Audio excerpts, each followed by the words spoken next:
এই মুহূর্তে আবহাওয়ার সবচাইতে বড় খবর। আশ্বিনে নিম্নচাপের খেলা। পুজোর আগে ঝড় বৃষ্টি ভাসবে শহর থেকে জেলা। তো আবহাওয়া নিয়ে বড়সড় আপডেট দিল আবহাওয়া দপ্তর। বিস্তারিত জানতে বন্ধুরা ভিডিওটি সম্পূর্ণ দেখবেন এবং ভালো লাগলে একটা লাইক এবং সাবস্ক্রাইব করে পাশে থাকা বেল আইকনটি প্রেস করবেন এমন লেটেস্ট ভিডিও সবার আগে পাওয়ার জন্য। পুজোর আগেই শেষ রবিবার থেকে রেহাই নেই। বজ্রবিদ্যুৎ সহ ভারী বর্ষণে ভিজতে চলেছে দক্ষিণবঙ্গ।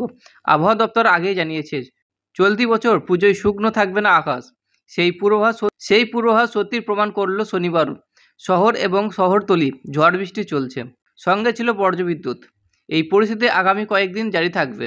আলিপুর আবহাওয়া দপ্তর জানাচ্ছে কলকাতা সহ দক্ষিণবঙ্গের একাধিক জেলায় ঝড় বৃষ্টির সম্ভাবনা রয়েছে। হাওয়া অফিস সূত্রে খবর, সোমবার থেকে বুধবার পর্যন্ত কলকাতায় বিক্ষিপ্তভাবে ভারী বৃষ্টি চলবে।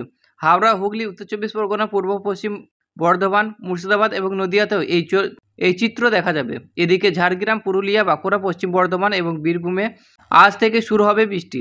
কোনো জায়গায় 30 থেকে 40 কিলোমিটার বেগে দমকা ঝড়ো হাওয়া বইতে পারে। দক্ষিণ চব্বিশ পরগনা, পূর্ব পশ্চিম মেদিনীপুর ভারী বৃষ্টির সতর্কতা জারি করা হয়েছে। এছাড়া মঙ্গলবার বাঁকুড়াতেও ভারী বৃষ্টির সম্ভাবনা।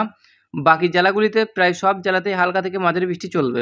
আলিপুর থেকে আগেই জানা গিয়েছে ষষ্ঠীর দিন আগে বঙ্গোপসাগরে একটি নতুন নিম্নচাপ তৈরি হতে পারে, যার পরে গভীর নিম্নচাপে পরিণত হবে। তাই দুর্গাপুজোয় বৃষ্টির সম্ভাবনা থাকবে, বিশেষ করে পুজোর শেষ দিন। উত্তরবঙ্গে বৃষ্টির পরিমাণ কিছুটা কমবে, তবে এখন আকাশ পরিষ্কার হবে না। সোমবার উত্তরে প্রায় সব জেলাতে বজ্রবিদ্যুৎ সহ পূর্বাভাস রয়েছে বৃষ্টির। সপ্তাহে আবার বৃষ্টি বাড়তে পারে। আগামী শুক্রবার ও শনিবার দার্জিলিং ভারী বৃষ্টির সম্ভাবনা রয়েছে।